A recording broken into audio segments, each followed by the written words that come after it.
I, as always, am your host, Alfie Animus, here at the Bear in Mind channel. And today, the UK covers up 250,000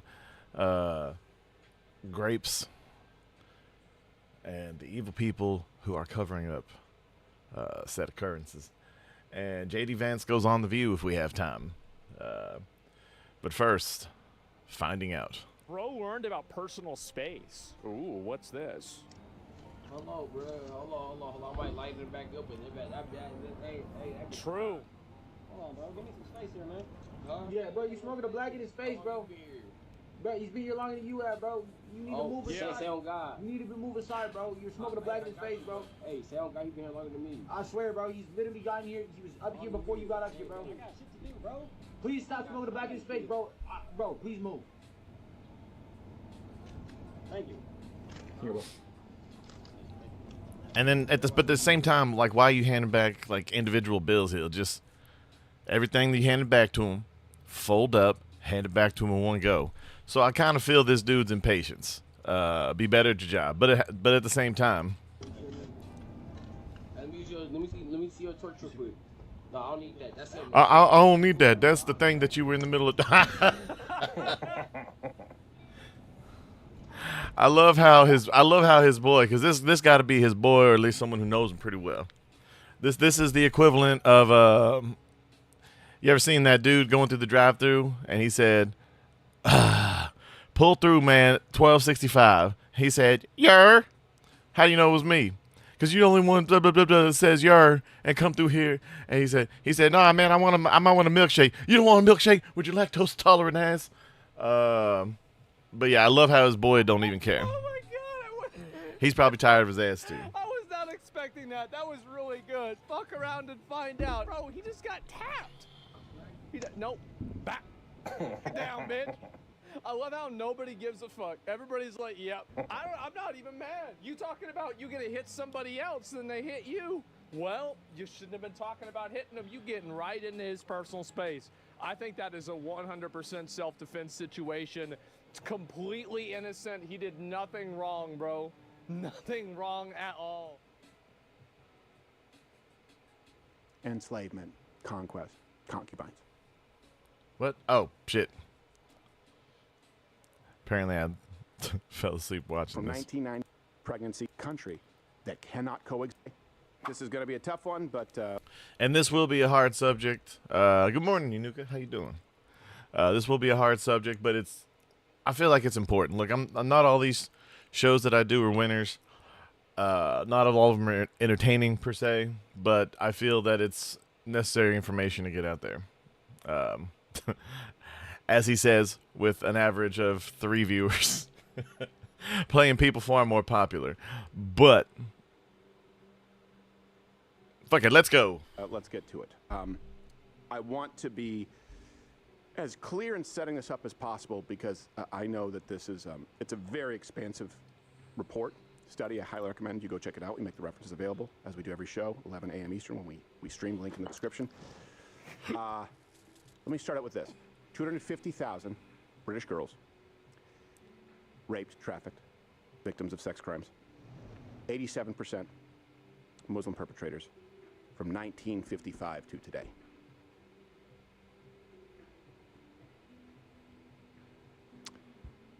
Have you ever doubted evil in the world? Is everything nuanced, gray? Or is this one that you can declare evil? And then it comes down to, what do you want to do about it? Now, we'll get to the enablers of evil. For years, people like Mehdi Hassan wanted you to believe that this idea of Pakistani Islamic grooming gangs, it was just a conspiracy theory created by racists, and if you believe it, you too are racist. And as we all know, what's the difference between, especially within the last 10 years, what's the difference between a conspiracy theory and a fact? Usually about six to 9 months. From those who do want a big further inquiry, is that actually there was a very specific section of the community, a very specific section of the Muslim community, and it was British Pakistani men who they believe were operating under some warped cultural thing which they felt entitled them to behave this way. That's not proven, right? But it's very interesting that you pick a sample and then say, these are the towns we're talking about, they're all brown. Well, why can't we talk about Cornwall or Glasgow or the West Midlands? I'm saying this is a phenomenon that happens nationwide. Why are we defining child sex crimes and grooming gangs by race unless you're a racist or trying to make political hay out of it? Because only one particular group of people has these actual gangs. You could cut rape by more than half with one change in immigration policy. Would you do it, or would you fear the label of racism? That's why. Also, when they say, well, it hasn't been proven, right, because people like you block it. Yeah. Someone had to go and independently investigate this, and now some people will be pressured to. So let me explain to you the 3 things that we're going to be doing, really 4. Well, and that's the thing with people like Mehdi Hassan and Hassan Piker. Are we seeing a trend here? Everything goes back to Israel or Zionism, which is basically the same thing. Well, not really, but I'll play. I think I played it yesterday. A clip of Hassan where Israel's Frankenstein. Jink Uger's retarded. Where Hassan Diddy Piker stumbled going through. He stumbled worse than I do going through with his words, but he's a public speaker and I'm a retard on the internet. But yeah, no, he will stumble through his words trying to explain why everything is Israel. Him being canceled is because of Israel. Every problem in the world, according to Hassan Piker, is because of Israel. Not even Nick Fuentes does this kind of thing. And Nick Fuentes has been on a bit of a tear defending Israel within the last 6 months, pretty much since Charlie Kirk left us. 4. We're going to get to the findings of Rupert Lowe's report, the media blackout, the cover-up therein, and finally, exactly why this is so common in Islamic communities, not just in the UK, it's not a surprise, anywhere in the Islamic world, and any enclave or ghetto that is majority or almost entirely Islamic. This is what you see consistently across the board. Hint, it goes back to Muhammad, who did this. He did do this. He had sex slaves and condoned it. Yep. So first, I know that some of the information here, some things are allegations and some gaps have had to be filled in because those in positions of authority in the UK have refused to do their job. So let me explain to you the methodology.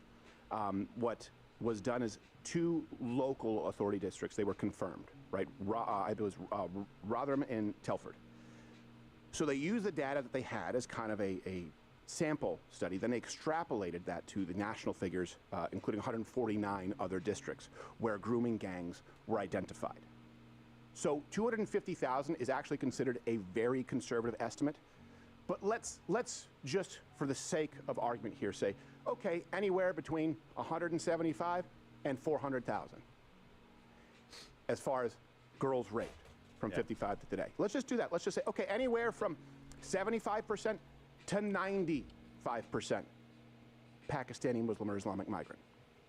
We're just going to use the numbers that are given as a hard estimates in this report so that you don't try and nickel and dime us on this one. It's a lot, it's significant, it's undeniable. Let's get to the actual content in the report. So from 1997 to 2018, 87% of grooming gang convictions were Muslim.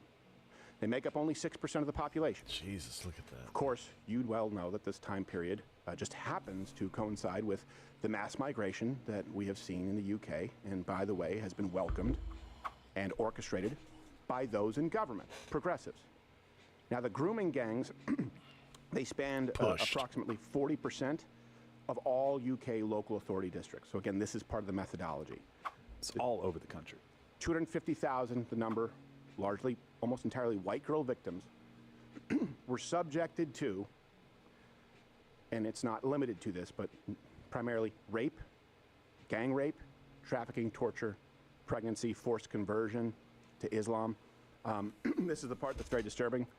Some of the grooming tactics included targeting not just young women, but as young as 8, coercing them with drugs, alcohol, filmed the rapes as a form of blackmail. They, according to the report, operated under an honor and shame-based clan code. The girls were called English pig dogs, white trash, and the groomers justified, we saw this time and time again, according to the report, they justified the rape on religious grounds that the girls were really bad and they were going to rape the badness out of them. Yeah. And this is common. This is a common belief. And not all Muslims, not all, but a lot. Yeah. And these were, so just to be clear, these are not random Muslim men that happened to rape somebody. These are rape gangs. Yes. That's very, very critical to this. It was very well. And also, this wouldn't be an issue if they would actually jail one, do like we did and stop all incoming until they can get a better whatever system to where this dwindles to practically nothing, and actually jail people who are convicted of crimes, and actually convict people after a thorough investigation that actually has to take place, instead of situations like that poor Henry Novak kid who they just assumed that he was a racist because the two guys that were basically fucking with his body and stabbing him repeatedly said, because they didn't want to seem racist. We have to start being honest about everything and not just avoid the truth because we're afraid people might say that we're racist or bigoted or some kind of phobic. The truth has no skew, okay? The truth sees not skin color, the truth sees not orientation or anything, but the truth has to be seen. All this started because people were complaining that there was too much media push of black people and other minorities committing crimes being spoken on TV, on national and local news in America, and probably Europe too. I'm not as familiar with things before the last 10 or 15 years, abroad at least. And then it started being to where you only mention the race if it's white people. And then it started being, well, we just won't arrest people for crimes. And a lot of that started, unfortunately, with weed laws. People just said that they won't enforce weed laws. And then they started saying that they won't enforce other laws. In America, in Britain, in Europe as a whole. And that's where a lot of this comes from. Because people are so afraid that they'll be labeled something and ruin their career that they let their cities, their townships, their states, their countries, their territories, whatever they govern over, they will let it burn just so they can get voted back in again and add more gas to it. Well-organized groups of men doing this in these cities. And so the two cities, they were able to confirm all the numbers from the gangs. They looked at other areas that rape gangs like that were operating and extrapolated out, and they feel like that is the low end of the number that they would have. And 250,000. So that's the methodology. That's kind of the top line items there in the report. Now let me give you some anecdotal. Now not all of these things can be verified. Then we'll get to some more empirical that can be. There are direct accounts from 24 survivors in the report. One of them is a girl named Kate. She was groomed at 12. Allegedly raped by a dog as groomers took bets as to which orifice the dog would use. She was forced to re-watch her own footage. Felicity, groomed at age 8. And they consider us the same level, the extremist in Islam, see all non-Muslims, and specifically white people, as garbage, as animals. And they consider the dog the lowest of all animals, just for context. Described punishment rooms. Dogs are very much where she hung upside haram. down by her feet, which, by the way, we have seen this across the Islamic world. Just look at Hussein and Qusay Hussein. They would do this, pick out girls from grade schools, well known. Whipped, peed on. The men would pour substances on them, laugh. Also witnessed She alleged a baby tortured to death in front of its mother. Jesus. Now, again, you'll say, well, this is just, yeah, but this is just salacious. Okay, 250,000. We're talking about a systemic problem. We're talking about one that is avoidable.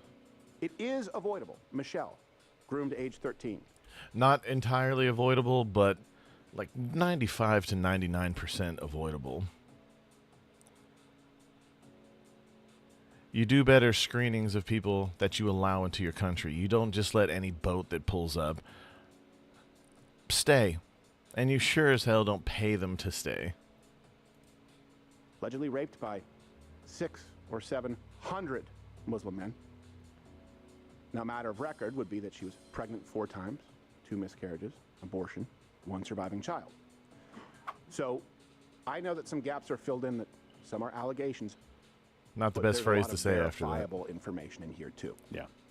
They're not just wandering in the dark here. Yeah, 24 of these stories. Yeah. That they chose to put into this report.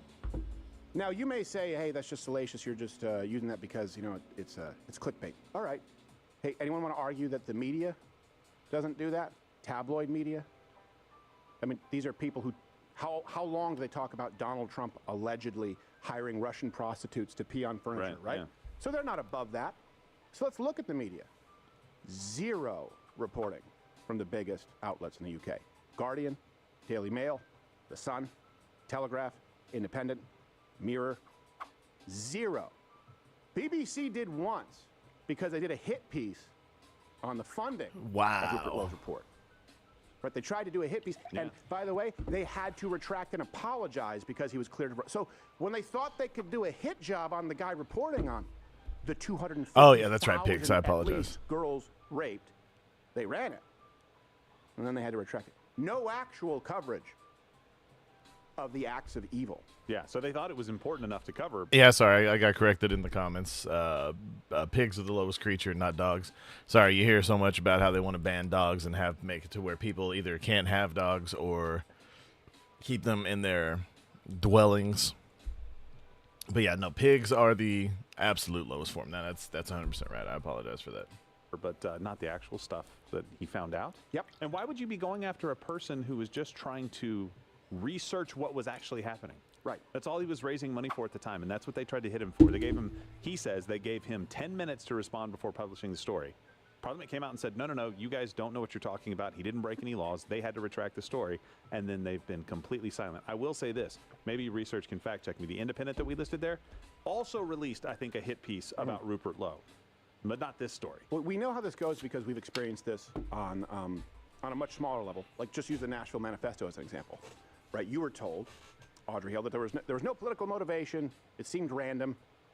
Then when we got those pages to her journals, the manifesto, immediately, it's not true. Yeah.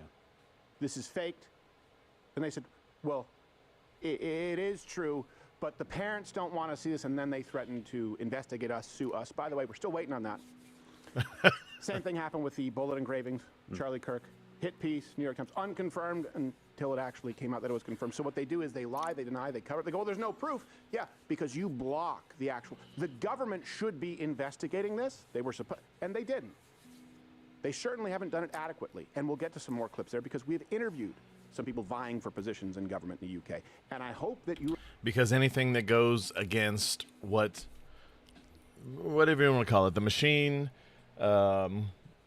Illuminati, the shadow people, whatever it is, whatever you want to call them, the elites that are in charge of everything, the people who were secretly pulling the levers, the people who were really in charge when Joe Biden was president, whatever you want to say, the World Economic Forum assholes, vying for a great world order. Would it be nice if the world got along? Yes. But there are those who will not see it so. Namely, these extremists. You remember them by name. Now we get to the people who are so extreme that what country was it that said they would not send their kids to England? This was a Middle Eastern country. I want to say it was like Qatar or Qatar. What do you want to say? However you want to say it. I'm pretty sure that was it. They said they would not send their kids to go to school in England because they didn't want them to be radicalized. Yeah. The cover-up, the media blackout. That's what enables, for example, the police to systematically, check the references, ignore the instances of rape. In other words, these girls came forward, they disclosed it. Yeah. So the same people who want to tell you that 1 in 4 women are raped, but most of it goes completely unreported and they make up a number, they want to ignore this here where young girls tried to come forward and report the rape, and they were either ignored or the police in some cases vilified, criminalized the victims as prostitutes. They destroyed evidence, allegedly. In many cases, documented, returned the girls to their abusers, actively shielded the perpetrators. Why? To avoid that awful accusation of racism. Yeah. It even gets worse. One mother allegedly in this report called police to talk about her daughter being trafficked and said it was Asian men. And the police said, don't say it's Asian men because that's racist. You can't say it like that. And here's the other part that people are like, did this actually happen? At least she's being exposed to another culture. This is in the report from a mom who called the police. Yep. Please go read this report and support it. Distribute it as best you can. Social care, social services, they, according to the report, placed vulnerable children in homes that basically functioned as trafficking hubs. They dismissed a lot of the, again, disclosures of rape as lifestyle choices. Where are all the feminists talking about the victim culture here, right? Victim blaming. They talked to victims about contraception instead of investigate the abusers, allegedly destroyed records, retaliated against whistleblowers. Let me give you some examples. Anna was groomed at age 13, abused by dozens of men. By age 15, she was forced into a Sharia marriage. She described her situation as domestic slavery, and a social worker attended the wedding. Jeez. Jeez. NHS, Jesus. here are the things that are documented. So you have to fill in some gaps. But a lot of it is provable, and a lot of it is included. Here are some examples. Records of child abuse. In other words, you can't know that they referred to you as a pig dog, or that they bet on a dog, which orifice the dog would use, or what words they said. But you can, in a documented, verifiable way, observe genital injuries, sexually transmitted infections. These were documented. Rape-related pregnancies, suicide attempts. So these things were observed, and NHS... Yeah, and I don't know how I feel about that either. In the chat, Trump says that Qatar is planning to lobby $19 trillion in America. Look, if they're doing trade with us, or... I don't know. I don't know, man. It's good if we're doing deals like we're doing with other countries, to where we get something, they get something. You know what I mean? Or they're paying us like we used to pay the UN or NATO or something like that, to basically come to their aid, to be allies or something. They're paying us some kind of tribute.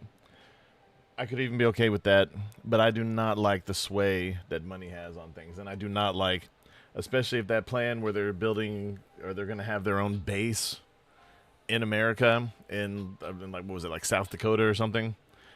Yeah, I don't like that. I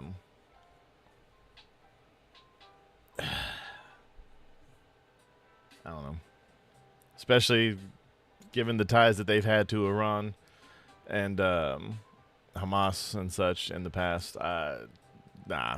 In many cases, would then discharge those same children back to their abusers the same night. Documented. Another example, Chloe was groomed at age 10. Groomer forced a whiskey bottle into her vagina where it shattered. Yeah. She was treated, discharged, no questions asked about the injuries. That's something documented. That's something you can prove. Whiskey bottle in vagina, young girl, shattered, treat the injuries, no follow-ups? Well, we know why. This brings us to, you would know them as like the Democrats, the left, the Labor Party.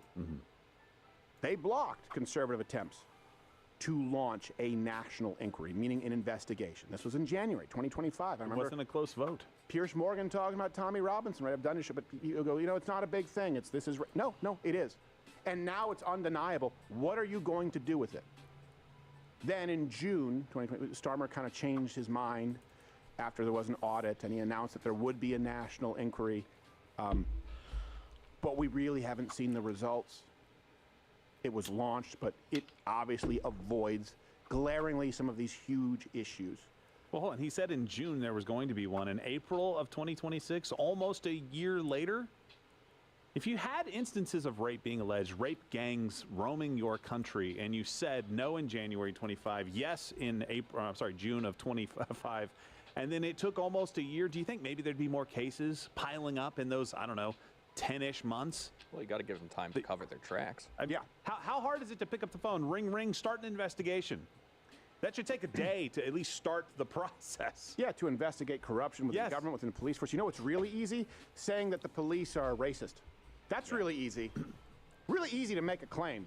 Oh, the Henry Novak is. Yeah. Or any other citizen in Britain right now. Really difficult to actually conduct an investigation and ask hard questions and genuinely seek answers. So according to Rupert Lowe, there is no mandate to examine the national scale of the problem, meaning the inquiry from being directed by Keir Starmer, the overwhelming ethnic and religious profile of the perpetrators, so that's not included, the honor and shame-based cultural drivers, or the role of political correctness and electoral cynicism in allowing the abuse to flourish for decades.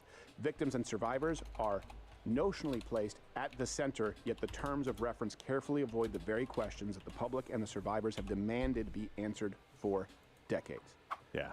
So we ask, well, why would Keir Starmer deliberately, in conducting an investigation? Sorry, real quick. So many thousands of young girls were raped and abused in grooming gangs, crimes that were shamefully covered up by authorities. But I don't know why I'm giving him a crappy German accent. I apologize. But the 250,000 statistic was invented and, according to this independent report, massively exaggerated.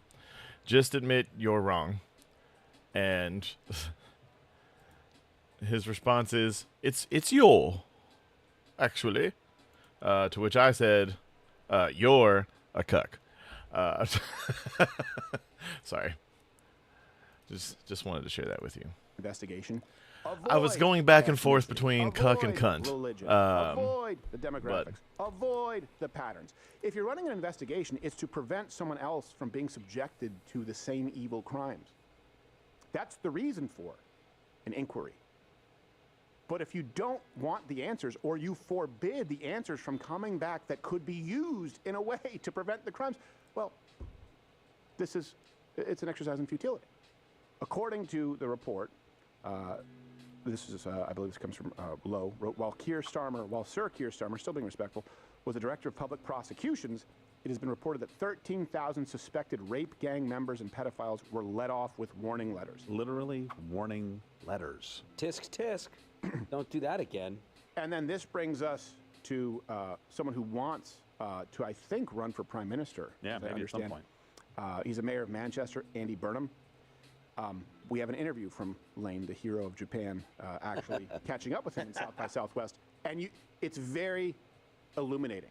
You see where their priorities lie. But in the report, it says, nor has Burnham exercised his powers as police and crime commissioner, a position he automatically holds as an extension of his mayoralty, to prosecute any of the officers found to have failed the victims of the predatory gangs. That's not an accusation. They've been found to have done this. He hasn't prosecuted any of the officers that he has evidence against. Mm-hmm. That's not just somebody made some story up. There's evidence, and he's doing zero with it. What's more reasonable? There's a political motivation. It's inconvenient politically, and they're not really conducting this investigation, or there is not a single officer who's been involved with this. Comment, what do you think is more reasonable? And here is actually, the video in question. Lane, our producer, Lane the Brain, caught up with Burnham on this issue last year at South by Southwest, and you can see the wheels start turning, and Burnham go, oh no, wait, well, we don't want to go into this territory. When I came in as mayor, I said we're gonna have a review. We're gonna have an inquiry into how this was handled in the past, and was it handled in the wrong way because of fear about upsetting communities? Because that can never be the case when it comes to crime and sexual exploitation. You can't let any concerns about community relations stop you investigating and prosecuting and convicting criminals. What a lot of Europeans I've talked to would say, though, is we're importing that willingly. We know that this is a culture that doesn't necessarily reflect our values, and we're trying to integrate that. I don't know personally where you're going with that. Because I just want to know, are these people crazy, or like what's driving this narrative? I think there's a lot of Islamophobia out there. There's a lot of Islamophobia out there. In Greater Manchester for decades, and we do it peacefully. There's, all communities have, criminals and people who divide us. We are. Yeah, and they should go to jail. But stop importing them. Don't let just anybody in do any kind of research. And I give this to anybody. Do any kind of research. But it's hard. It's your job. I would say a pretty good model of people living side by side with each other, and I don't accept the premise that one community is a problem and all the others are not. I think that's a narrative that I'm not. No, I don't know. Okay, well, thank you. I appreciate you taking the time. So, hey, does this change it? We're an example of living side by side and peacefully. 250,000 rapes. 87%. I mean, they're Sometimes peaceful. examples are cautionary tales. Does it change it? Well, okay, so if they are the example of how Islam, just people say the Islamicization, just Islam, Western world, would we now accept, they're incompatible because you're not living side by side peacefully. And by the way, it's only going one way. It's not going the other way. It's not native-born people in the UK, white folks, disproportionately raping young Muslim girls. It's not happening. So does this change that?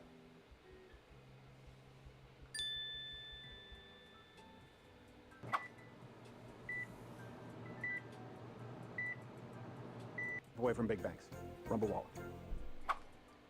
Also, by the way, conservatives failed. The Conservative Party in the UK failed their people as well. They failed to impose mandatory ethnicity recording or launch a full investigation while they were in government.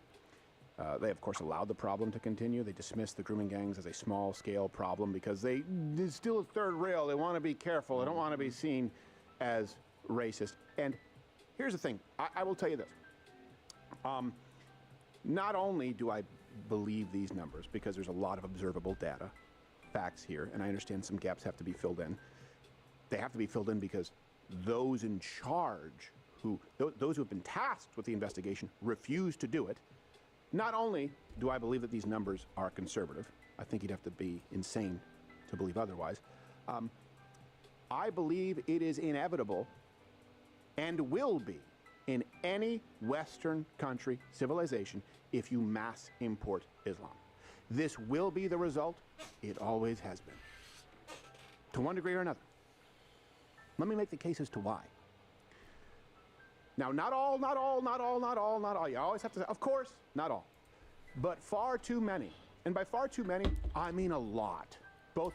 And especially with recent immigrants, especially from certain areas.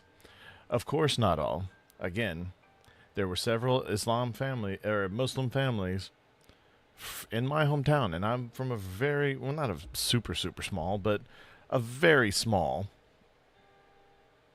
city, big town. Several Islamic families. There's been a mosque there since before I was born. In a very small town in the south, again, but they were always polite. They were always nice. And they've gotten a lot of crap since 9/11 and such, and I hate to think of what they're going through now, them personally having lived here peacefully and without any incident at all. As far as I know, none of their family has ever committed any crime.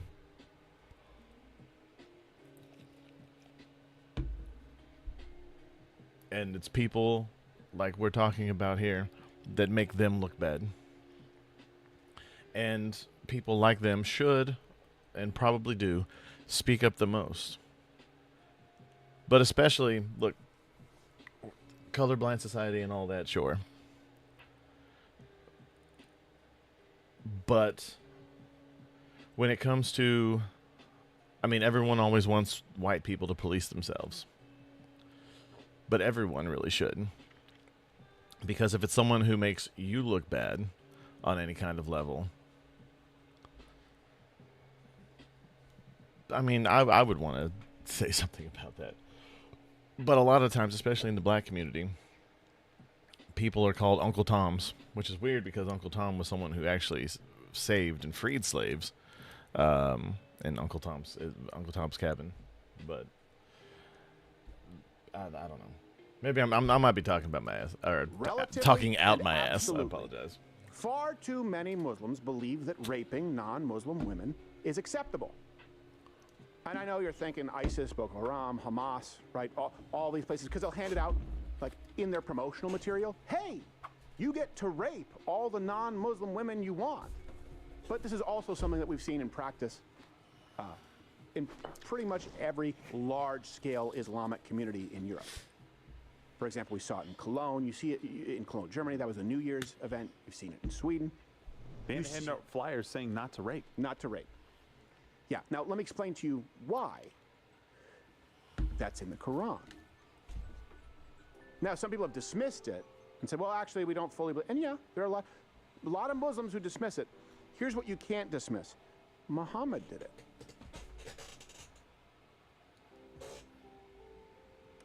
Muhammad raped many enslaved concubines during conquest.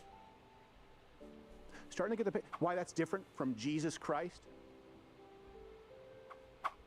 All Jesus did was wash a hooker's feet. Yep. Jesus served. Muhammad conquered.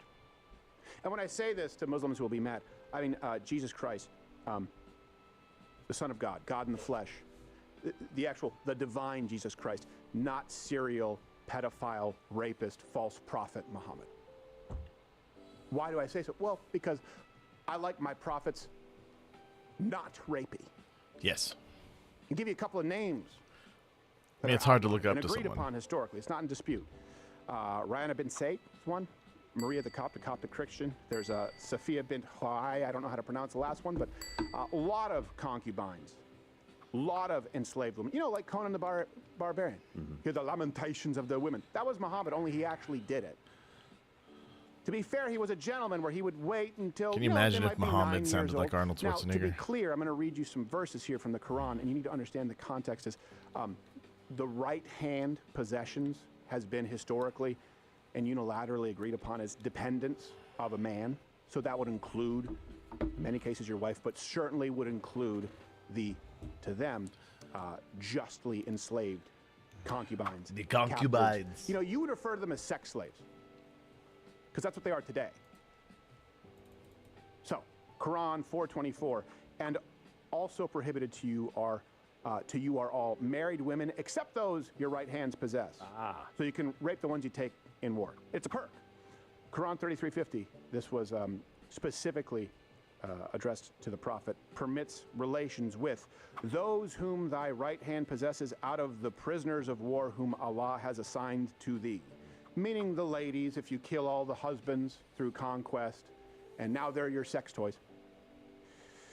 Quran 23, 5-6, and there's 70, 29-30, where you see believers praised for guarding their chastity, except from their wives or those their right hands possess. And that's an important one because people go, well, that just means like your wife. And they'll try and whitewash it, say, like Christians believe your body is not your own. As a husband, it's your wives, and as a wife, it's your... No, but this says, except from their wives or those their right hands possess, in the context of enslavement, conquest, concubines.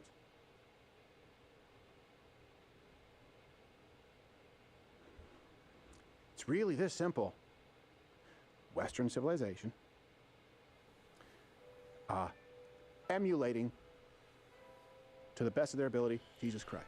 Christian values. But let's just go Jesus Christ. Okay? That's the standard bearer. Islam, Muhammad. How could you expect anything else? How could you expect anything other than this interview that was circulating online from 2011, the father of a convicted rapist, child sex offender? Who do you think he blamed when interviewed? Do you think there was remorse? No, he blamed the system and the 13-year-old victim on camera.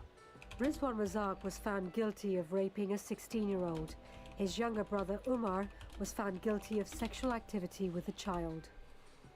Their father has never spoken to the media before, but he has agreed to talk to me because while he accepts his sons were guilty, he also feels let down by police and social services. I'm angry with the girls involved. I'm angry with my lads involved. I'm certainly angry with the system that's failed these girls and these men.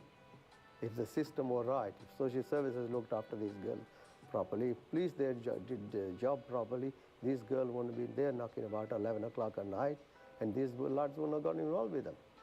Rizwan believed that she was older than She's baffled. and all the evidence suggests that she looked older than 16. And obviously she wasn't a virgin or new to sex. So you don't see it as rape? Well, I don't. And she's 13. She's 13 years old. Watch. Well, yes, obviously, that's some responsibility lies for it. But as far as grooming is concerned, I think that the judge has gone over the board, the jury's gone over the board, the police has gone over the board, just because these... It's just overboard. So I want you to take that into context. Yes, it's anecdotal. I'm giving that to you as a follow-up to the empirical. He's had years to think about it. He's sitting down in an interview, and even after thoughtfully processing it, she says, well, the girls are 13. His response is still clearly a given. So, well, yeah, so obviously some responsibility lies with her. The exact opposite of what you would expect from any member of a civilized society, right? The correct response is, that's what makes this so evil. She was only 13. But why would you expect that response from someone who follows a prophet who married a 6-year-old, to be fair, only fucked her when she was 9? Here's the other thing. When those on the Marxist right, and I don't want to get into the whole Israel thing because there are legitimate criticisms, and we've talked about it, and AIPAC can go screw themselves with a wire brush. But when those on the right say, of course, this is just what neocons want, to vilify Islam, whereas we really share a whole lot more in common. You now know those people are being dishonest. You cannot have an issue with immigration and say we need to secure our borders and say, yeah, but we don't really have a problem with Islamic immigration. That's not the boogeyman. It is. It's worse than the boogeyman. And you are enabling it. You want me to ignore the data. You want me to ignore every single Islamic country, both today and historically. And you want me to turn a blind eye to Muhammad's life teachings himself. I guess if I ignore all of that, come on, it's just propaganda from the Jews to be concerned with Islam. Or Islam, as an ideology, religion, is the single greatest evil that has been thrust upon the world since the crucifixion of Christ. Because it's warped it. It has deliberately co-opted what I believe is the truth, and the only truth, God, Jesus Christ, right? Good guy God, let's refer to him. Taken it and co-opted it and said, yeah, we're just like that, but actually there's more to the story. And what you should really do, here are the results. And we have people who claim to be America first, MAGA, saying, you're just buying the propaganda. These people make the best neighbors. How in the hell are you going to sell that to folks? This is the direct result. 2 primary bad actors. Islam itself and leftists in the West. And I would add to that the Marxists on the right now, trying to tell you that there's no threat here. These are the results. You can and should expect more of them anytime you get enough Islamic migrants in a country that cannot coexist with them. This is what will happen. What are you going to do about it, UK? This is a moment in history now. The results are in. It's incompatible. So it's not tolerance. One culture will win out eventually. And with the 100-year plan, it's definitely true. Which outcome will it be? You've got decisions to make. Do you want to deal with it now through immigration policy? Do you want to deal with it now through the justice system and stop it? Or do you want to deal with it later? We know how that goes historically. Conquest, then retaliation like the Crusades.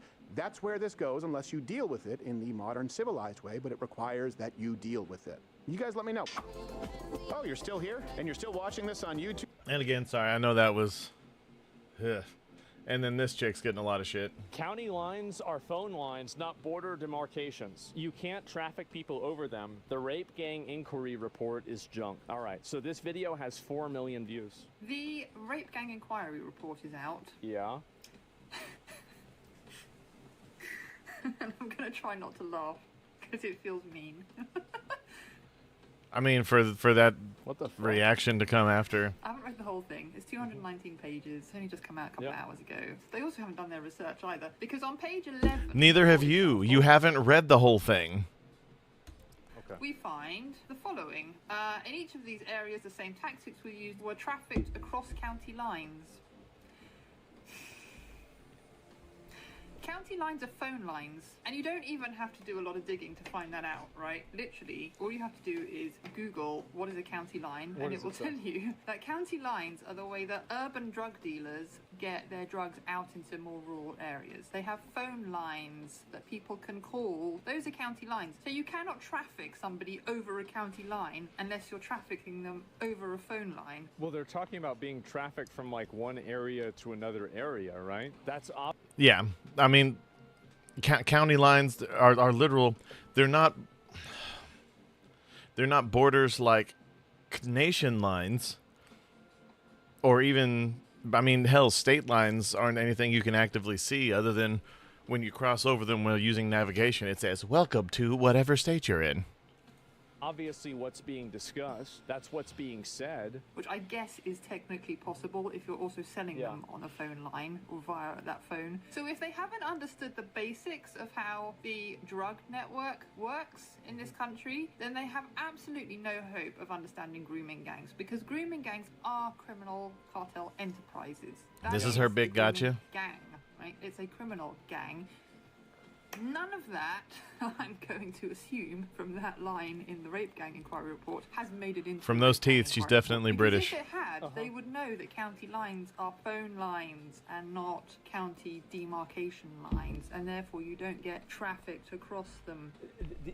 I just... I'm going to leave this video here because I will start banging my head against the desk. But I hope this gives you some idea of how little research these guys have done. They've also put a... Again, she even admits that she hasn't read the entire thing.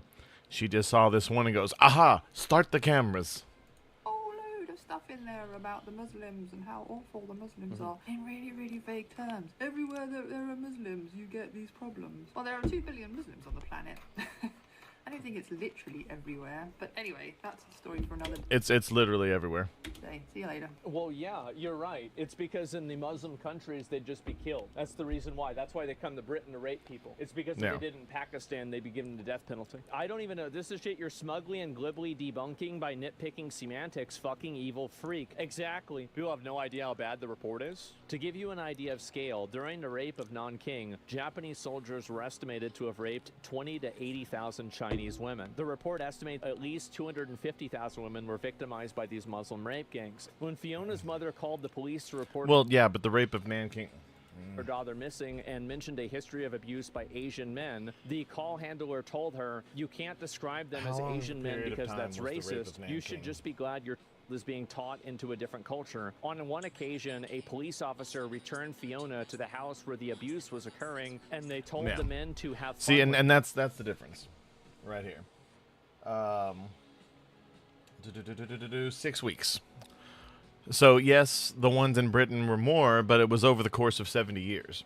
Still horrible, but do not compare it to the rape of Nanking, which was, what was it, 20 to 80,000 or 60 to 80,000 people over the course of 6 weeks. So yes, both are horrible. One is clearly worse.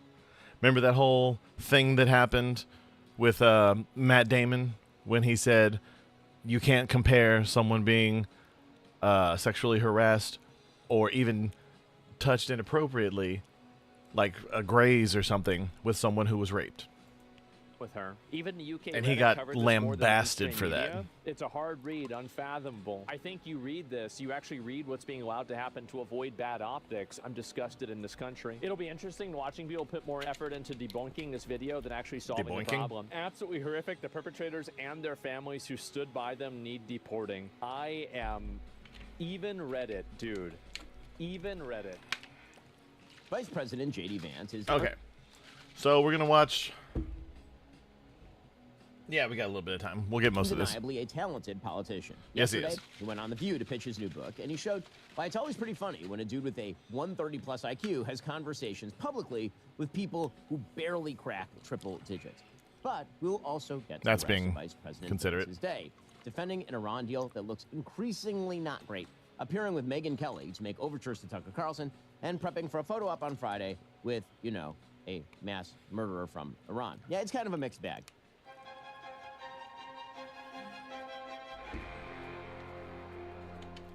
Okay, so let's begin with the fun part, okay? Because we'll get to the not fun part in a little bit, but let's start with the fun part. So yesterday, the vice president appeared on The View, and he made mincemeat out of them. Now, admittedly, this isn't exactly like boxing Mike Tyson in his prime. It's kind of like fighting Mike Tyson now. Jake Paul. But or whichever Paul the VP brother. is I don't know the particularly good difference. when he is put up against people in these sorts of scenarios. He's good adversarially. He's very good in the debate with Tim Walz. And again, the average IQ of The View is about the IQ of Tim Walz, so it went very poorly for the ladies of The View. So, for example, the ladies of The View started ripping on Trump about affordability, and the vice president handled them with aplomb. What the president said is the idea that Republicans caused the affordability problem is a hoax. And I think that's true. If you go back to the Biden administration, inflation got up to 9% under the Biden administration, okay? Right now it's at 3.5%. By the way, too high. We're doing everything that we can to bring it back down to 2.5%, which is where most people would like to see it. But we inherited an affordability problem. We're doing a lot to make it better. It's going to take a little bit of time. There's a lot more work to do. But the president knows that a lot of Americans are struggling. In fact, he ran on that. He talked about it. And we've done some things and made some good progress on that point. He just said he loves the inflation. What he said, Anna, what he said is that he loves the fact that the inflation is going to come down when this war is over. That's what he said. Okay, now again, this is where the vice president is really good. Again, his affect is open. He's smiling the whole time. He's being very calm. This is where he's at his best. He's also great when he's fact-checking folks. So here he was with Whoopi Goldberg. Whoopi was, again, suggesting, as per her usual arrangement, that the Trump administration is racist. She does not have any good examples. What did black people do to this administration that has allowed it to... Are you concerned, Mr. President, about the latest inflation number which came out this morning? Could that be a... No, I love it. The numbers were great. You know what I really love? I love the inflation. You know why? Because as soon as this war is over, you know, I can say it now. Something you didn't know. Do you know we've been taking out millions of barrels of oil? Nobody knows it. You know who doesn't know about it? Iran, until right now. We took out the other night 22 ships, late at night with no lights, because they don't have any radar, because we blasted the crap out of it. But again... No, I love it. Number which came out this morning. Could that be a... No, I love it. The numbers were great. You know what? See, he loves the numbers because they're coming down. Because they're coming down. I love the inflation. You know why? Because as soon as this war is over, you know, I can say it now. Something you didn't know. Do you know we've been taking out millions of times? But we've been taking out millions of, every night we took out oil. Say it so badly, but it was, I can tell you, it was very hard for me I wanted to say it so badly, but I didn't want to ruin it, but it was very hard. But millions of barrels of oil has come out. And that's why it's at $85, $90 a barrel instead of $250. When it's over, you will see oil drop to where it was before. And that's exactly what Vance was saying that he said. Okay? That's exactly what he was saying. Now, Trump, it's hard to listen to him because he bloviates and goes on and on and on sometimes. And as most people on the left with mental illness and TikTok brain don't have that kind of attention span. It's so hard to pay attention. Really stigmatize folks of color. And you know how hard it is. You have folks of color in your family. Sure. So when you see, you know, things, the Emmett Till stuff coming down, or them doing all kinds of removal of information of black heroes, how does that sit with you? Well, what exactly are you talking about, Whoopi? Because you just I'm talking I know about Emmett Till was I can tell you all the stuff. Yeah. No, I want to know what she's. You don't know what I'm respond talking to your about. actual point. So in a lot of the. And the audience just wants to hate him. Like, oh, no, he's trying to figure out exactly what she's talking about specifically so he can address that specifically. You know, details, something you're not normally oriented with. Museums, there's so many. You know, where Don't you do this for a living? Take notes. Have someone do it for you. You can afford it. they're taking down the actual history that happened in this country. Okay, now, again, she can't name them because it isn't actually true. The reality is, they've shifted around some of the displays, but it's not as though they are taking black heroes out of museums or anything like that, and that is why when he asks her a simple question... Yeah, and from my understanding, it's that again, like he said, they're shifting them around to where there's not a Black History section. It's all, you know, mixed in with just history, you know, like we're all the same kind of people. Question, like, what are you talking about? There are just too many to name. Too many to name is always you can't name one. And, of course, it went poorly for Whoopi when she asked about his Catholicism and his border politics. Here was the vice president. You talk a lot about your Catholic faith, but the Catholic faith says we take in immigrants. We take in people who don't have or who are having a hard time. How do you justify both things? The Catholic faith is actually I think it strikes the right balance here. It says, the Christian faith, I think this is true of Protestants and Catholics, that you can have borders. Yeah. You're allowed to enforce your borders. That means the law enforcement piece of it. But you also have to take certain precautions and certain care, okay? And again, you know, your argument is fundamentally, Whoopi, you're saying that we don't strike the right balance. I disagree with you about how we apply that, but nobody hopefully is saying we're not allowed to have a border. No, what I'm saying is that in order for us to act... A lot of the people in the audience are very much saying that, oh, you can't be illegal on stolen land. Fuck off. Actually enforce the law. You can't set a standard that says you're not allowed to deport anyone unless they've committed a violent crime. You've got to enforce the law equally and justly. Again, this is where Vance is at his best, when he is explaining in moderate and calm fashion basic Republican policy. He is great. I mean, he did this with Tim Walz. Yeah, no, he is he's doing it fantastic. there with Whoopi Goldberg. And he is calling her on the fact that essentially she's arguing for zero borders at all. And then he went on the offensive with ladies of The View. And he went after Joe Biden's open border policies. Majority of people that ICE is rounding up and taking out of their homes from their families. They're separating families. They're using children as bait. But the majority are not criminals. But can I respond to that, guys? Let me just say this. Okay. So you talk about the children. Here's what I'd say. Do we know that during the last administration, we had tens of thousands of children who were sex trafficked by the cartels, who were brought into our country in profoundly dangerous and predatory conditions. Let's talk about this administration. But here's the point. Unless you enforce the border, you invite that kind of conduct. You think that our immigration policies are inhumane based on the reporting of one person with a political bias. What I'm telling you is that it's inhumane to allow cartels to sex traffic people across our border. Again, this is very good stuff. And he lets them finish, and they're just like, oh, blah, blah, blah, blah. bunch of freaking yentas. From the vice president. And, of course, Ana Navarro was getting more and more and more agitated. Some of the ladies of the View were kind of into dumb people are easy to Joy agitate. Behar was kind of into it. Ana Navarro, not so much. There is no evidence that Maduro was releasing people from insane asylums or jails like Fidel Castro did do. This was made up, and we just can't accept it without pushing back. Anna, we know that there were people who were released from prisons who were encouraged to come into the United States. It wasn't like it wasn't a Marielle, Mr. Vice President. It wasn't where it was like a purposeful release, open up the... See, this is the shifting of the goalpost. At first, it did not happen, and then, but it was very specific. Jails, open up the insane asylums and let people flood Florida. I've been through that in Miami. If you go, it may not have been like Marielle, but if you go back to the caravans that were happening in 22, 23, we know that those things were funded. They were in some ways supported by the government. There was absolutely so I don't know how you define support or not support, but if people are encouraged to come into our country after having spent time in prison by their own governments, I think that's a problem. God, he's good at now, this. The ladies of the View thought they had Vance by quoting old things that he had said about President Trump way back when, 2015, 2016. And Vance made the obvious point that you can change your mind when you realize you're wrong. It's been well covered that I was a critic of Donald Trump back in 2015 and 2016. Now, obviously, I'm sitting here as the Vice President of the United States in the Trump administration. Well, Joy, a little humility, actually. I think that when you make predictions, and those predictions turn out to be false, you got to ask yourself, well, what made me wrong about that? What did I not understand or not appreciate? For example, I said that Donald Trump's economic policies would not lead to wage growth.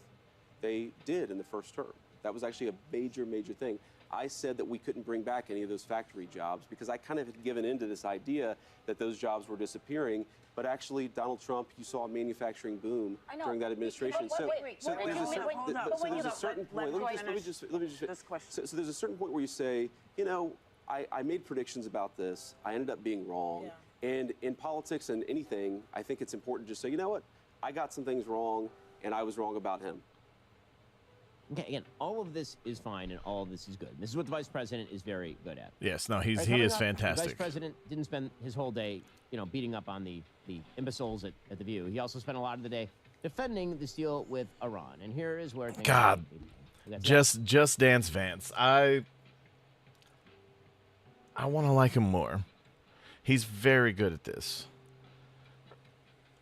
However, there are things about him that I am less fond of. I think he's great. He should be oh God, what's it called? The thing where you basically deploy spin for a living. Spin artist. A lobbyist. He should be a lobbyist for Rubio.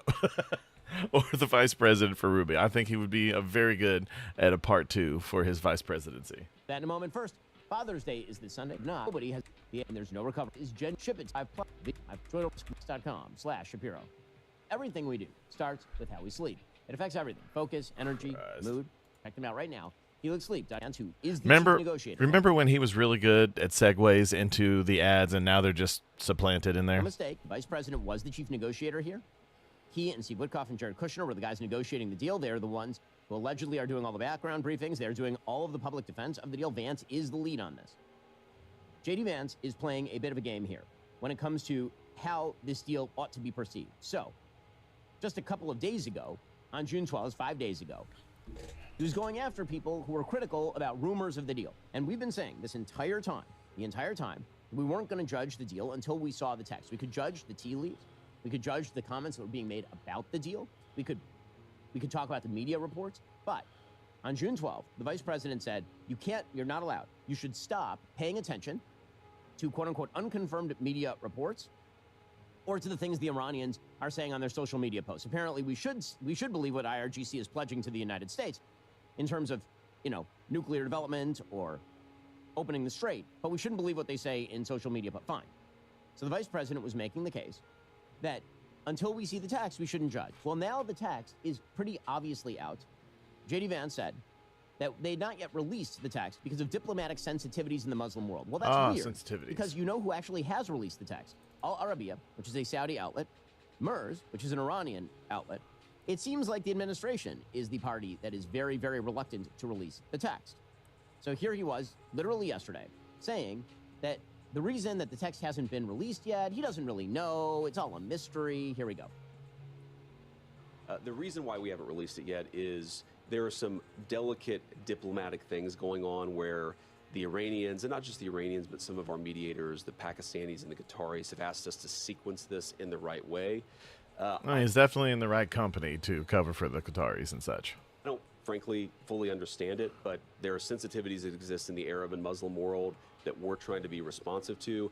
Fundamentally, does it really matter if the deal comes out on Wednesday versus Friday? No. That's why we haven't emphasized it so much, is because at the very latest, the text is going to be out on Friday. I mean, the answer is yes. It actually does matter quite an awful lot because there is a public photo op scheduled between the Vice President of the United States and a mass murdering terror leader named Mohammed Ghalibaf on Friday in Switzerland. So, J.D. Vance appears on Megyn Kelly's podcast. Remember, as we'll get to, Megyn Kelly is a person who has said that the Israelis manipulated the administration into war, who has laughed along to the proposition that the Republican Party is a bunch of Israel-loving pedophiles. This is where the Vice President chose to retail the argument. So, the Vice President says that actually the only reason that people would oppose the deal is because they want endless conflict. Well, let's hear what he has to say. I think that fundamentally, if you look at what they're proposing an endless conflict. They want this to go on until every bomb has been dropped or until every Iranian is dead. That is not what the President of the United States wants. What he said is, I said about this to end their nuclear program, to eliminate their ability to threaten their neighbors and project power, and to fundamentally make sure that no future child would have to deal with a terrorist regime with an atomic bomb. That's why the president set out to do this. He feels, and he's right, that he's accomplished that goal, and now we can get to the negotiation to see what are the other benefits that we can get from this, and frankly, what are the benefits the Iranians could get from this if they behave. I just don't think that people who are criticizing this, one, they're not actually dealing with the reality of what's in it, and number two, they don't have an alternative. If your alternative is just to drop bombs without any clear goal or any clear American interest implicated, then you're not making wise decisions on behalf of the American people.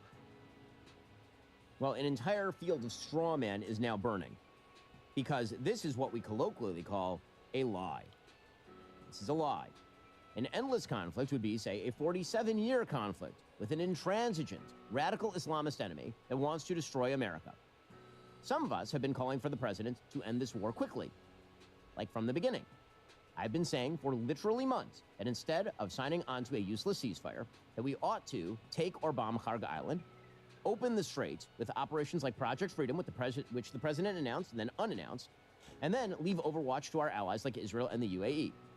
That is not an endless war. You know what an endless war looks like? It looks like a bad deal. You know how I know that? Because Barack Obama did it, and that war didn't end. And now J.D. Vance is pushing one, and the war ain't ended. You want to make sure that you have an endless war? An endless war looks like pouring hundreds of billions of dollars in unfrozen funds into a terror-supporting and nuclear weapons-seeking sworn enemy of the United States in an attempt to get them to open up a strait that was open before the war started. If that's the deal, and we'll get to whether that's the deal in a second, that would guarantee chaos and war for at least a generation. And again, the vice president is now burning straw men. He is making the identical case to the case that Barack Obama made in 2015, which is either buy my crap deal or you want endless war. It was a lie then. It is a lie now. It is not true. And if you're relegated to lying about your opposition in order to sell a bad deal, that means the deal is even worse than what you are pitching. So, in the end, the only good argument that the American people should accept is that this is a good deal. So the vice president, again, the architect of these negotiations and the front man and the point man for them, is making the case that actually the deal is awesome and we got what we came for. I think this is what is fundamentally different from Trump's foreign policy compared to, Barack Obama's or George W. Bush's is we will empower people on the ground who yearn to breathe free, but we're not going to force them to do what, we're not going to force them to elect their own government. What we're going to do is pursue our best interests. And what did the United States want out of this? We wanted an Iran that didn't have a nuclear weapon. We wanted an Iran that had a conventional military that was not able to threaten its allies in the region, and that's what we got. And so the president is saying we accomplished what we wanted to accomplish. We accomplished what we needed to. I think it's actually a great virtue and wisdom of the president's foreign policy that he's now saying, you know what, now we're going to go do something else that's not related to our core national security objectives. He's saying, we got what we came for. Let's negotiate with these guys to see if they're willing to change their behavior. And if not, we still got what we came for fundamentally. Okay, so we got what we came for. It's over whether they give us more or whether they don't, according to the vice president. So let's analyze whether that's true. Again, we are going to base this analysis on the released texts, which are substantially the same. We'll work off the Bloomberg released text. If the administration wishes for us to work off a different text, they can release that text at literally any time. At any time. And if there are differences from the text that has been released, perhaps they should explain what those differences are. Because again, I'm not going to buy the idea that the Iranian government doesn't want the text released because they are afraid of what their own population is going to do. But somehow you have no obligation to the American people to release the text on a deal that supposedly ends a war and creates a ground-shifting new model in the Middle East. What an amazing video you just watched, wasn't it? That's a horrible end cap this thing right here is. But no, I don't know. Like I said, he's very good at talking, but there are some things that you just can't make sound good. And so far, that's what I see from the Iran deal. Or the Iran peace deal. Whatever. We'll see when the official, super official text comes out. But again, it already seems that it has, technically. We'll see if there's a difference, or if it's like all the other times where they said, we said thing, and it may or may not have been said thing. But that's all for today, guys. Look, I know I've been mostly sitting and listening. But for the most part, my commentary wouldn't have been appropriate for the first story, especially. Giving my thoughts here and there, but for the most part, just letting it ride a little bit, basically. And I don't mean to be like a Hassan chair stream. But again, it's very important things, and tomorrow should be a more fun, laid-back story. From what you can see here, there's probably Hassani things to be spoken of. But we'll see what the rest of the day has in store for us. But in the meantime, guys, I appreciate y'all very much. Yanuka, always great to have you here. The best, I don't even know if I want to say fan, but one of my favorite people in the audience showed up today, and I'm always happy to see you. It's a shame that Shapeshifter's not here today, but again, it means the world that y'all are here at least most of the time. But until tomorrow, guys, this is Alfie Animus for the Associated Guests signing out. Take care of yourselves out there, especially if you're in one of these cities that have the World Cup playing.